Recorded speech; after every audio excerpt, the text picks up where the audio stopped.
Milhares de portugueses saíram à rua em Lisboa e no Porto, pedem o aumento dos salários e das pensões. Um republicano disse que para a nova administração americana recuperar território ucraniano não é prioridade. A equipa de Trump já o desmentiu. Primeiro-ministro neerlandês cancela a ida à COP29, vai ficar a lidar com a polémica dos ataques a adeptos israelitas em Amsterdão.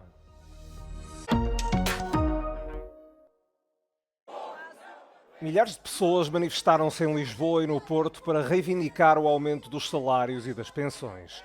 Os protestos foram convocados pela CGTP. A maior federação de sindicatos do país exige que os salários subam pelo menos 15% num mínimo de 150 euros para todos os trabalhadores, já a partir de janeiro do próximo ano. Outra reivindicação é a subida do salário mínimo nacional dos atuais 820 euros para os 1000. As principais preocupações de quem aqui esteve são os preços elevados da habitação e o acesso limitado aos cuidados de saúde.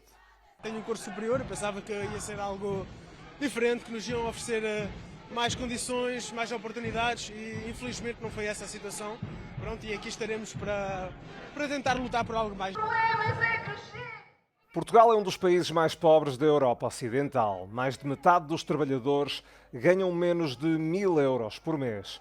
O governo propôs o aumento do salário mínimo em 50 euros por ano até 2028.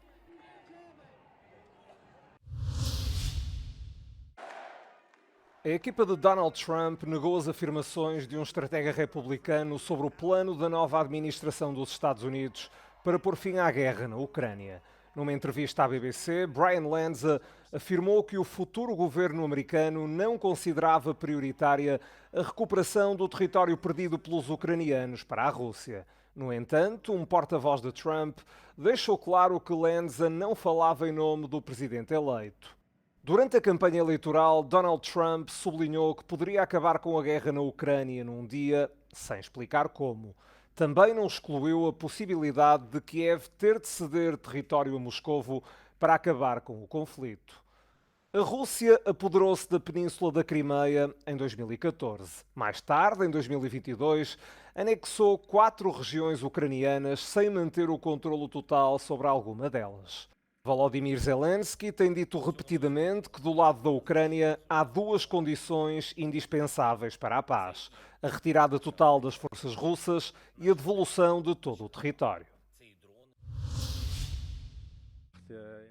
O primeiro-ministro dos Países Baixos cancelou a ida à cimeira do clima COP29 no Azerbaijão.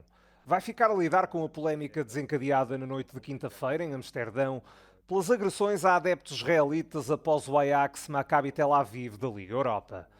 Dick Schoof informou que o governo neerlandês vai discutir a violência na segunda-feira e a luta contra o antissemitismo na terça. O ministro israelita dos Negócios Estrangeiros chegou aos Países Baixos na sexta-feira e ofereceu a ajuda de Israel na investigação policial. Gideon Saar recebeu a garantia de Schoof de que o governo neerlandês tudo está a fazer para que a comunidade judaica dos Países Baixos se sinta segura. Na semana passada, ainda antes dos confrontos, uma multidão de israelitas foi captada num vídeo a entoar palavras de ordem anti-árabes a caminho do jogo. A presidente da Câmara de Amsterdão qualificou os ataques contra os adeptos do Maccabi Tel Aviv como antissemitas. O Comitê de Revisão da Fome diz ser muito provável haver carência alimentar iminente em partes do norte de Gaza. É onde Israel está a conduzir uma grande ofensiva militar. O Comitê fala de uma situação extremamente grave. Pede a todas as partes envolvidas na guerra que tomem medidas para evitar um desastre humanitário.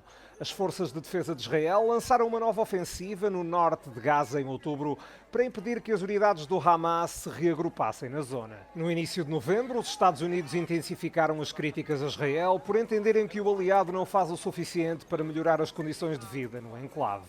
Washington deu até dia 13 deste mês para que as autoridades israelitas cumpram as exigências humanitárias. Se assim não for, a administração Biden promete diminuir o apoio militar a Israel.